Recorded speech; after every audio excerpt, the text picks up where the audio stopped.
Good afternoon, my dear brothers and sisters.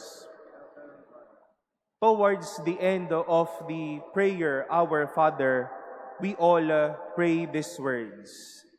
And lead us not into temptation, but deliver us from evil. Huwag mo kaming ipahintulot sa tukso at iadya mo kami sa lahat ng masama. We seek the Lord to deliver us from evil and to lead us not into temptation. We heard today this story of the angel of Lot and his family. Pilit na po silang inilalayo ng anghel ng Panginoon sa lungsod. And you know, even just a glimpse to that city, something will happen to them. Tulad na lang po nung nangyari sa asawa ni Lot, she was turned into a pillar of salt. They were asked to move out of the sinful cities of Sodom and Gomorrah. The gospel that we have heard today tells us that Jesus was also present in a tragedy. He was in the tragedy. Hinahampas sila ng alon at ng bagyo.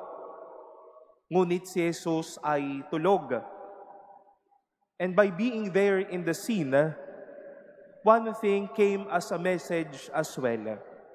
A message of peace. They were delivered from evil. When he woke up, peace came all over. The storm was gone. All were fine once more. Mga minamahal na kapatid, ang Diyos natin ay nais tayong ilayo sa anumang gulo. Hindi tinatambayan ang bagyo. Hindi tinatambayan ang malalaking alon. Hindi tinatambayan ang kasalanan. It is not for us to stay in darkness. It is not for us even to entertain temptations or whatever can make us sinful and bad.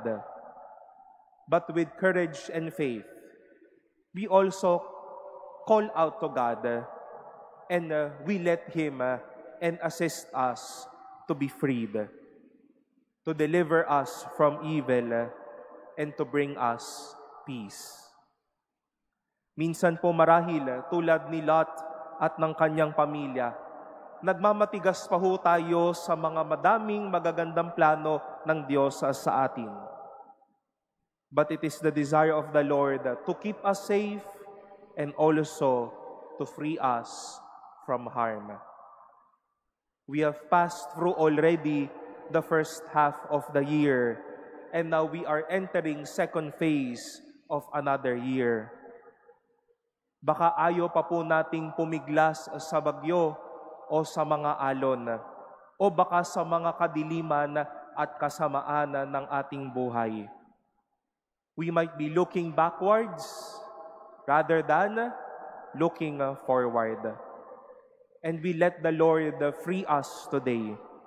We call on the Lord to help us so that we can be freed and we can experience also great peace from the God who delivers us from evil.